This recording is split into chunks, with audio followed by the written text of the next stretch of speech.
ये बात है उस दिन की जिसके बाद यारों से हर रोज़ की मुलाकात न मिलती। ये बात है उस आखिरी रात की जिसके बाद हमें नवोदय की अगली रात न मिलती। नींद का कुछ पता नहीं, तमाम उलझने बेचैनी लिए बेड पे पड़ा था। हो भी क्यों ना भाई, 7 सालों का सफ़र आखिरी मोड़ पर जो खड़ा था। यकीन सा नहीं हो रहा था हमें, पर सच्चाई से कब तक मुंह फेरते। सबको एक दिन जाना ही था, आखिर नवोदय में कब तक ठहरते। खैर सुबह हुई, सभी ने पोहा खाया। जितने आए नज़र में सभी को गले से लगाया। पेपर की चिंता की कोई खास वजह नहीं थी। मुश्किल तो ये मानना था कि नवोदय में अगली सुबह नहीं थी।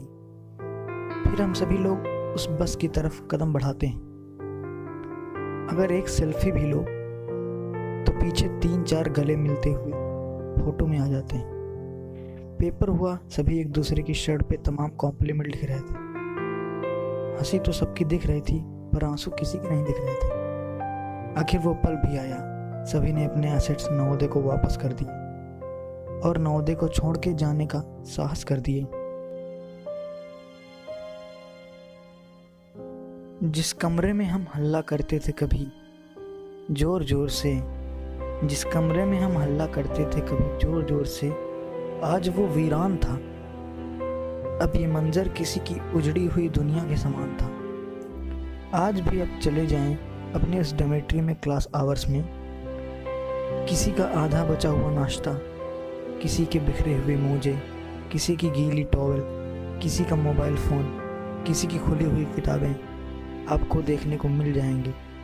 और फिर एक बार आप अपने आप को उसी नवोदय में पाएंगे। बहुत कुछ दिया है तुमने नवोदय हमको, बहुत कुछ दिया तुमने नवोदय हमको। अब वक्त हमारा फर्ज निभाने का है। बहुत कर्जा है तुम्हारा हम पे, अब वक्त उस कर्जे को चुकाने का है। मैं मानता हूँ कि तेरा कर्ज कभी टल नहीं सकता, पर क्या तेरी दिखाई राह पे मैं चल भी नहीं सकता।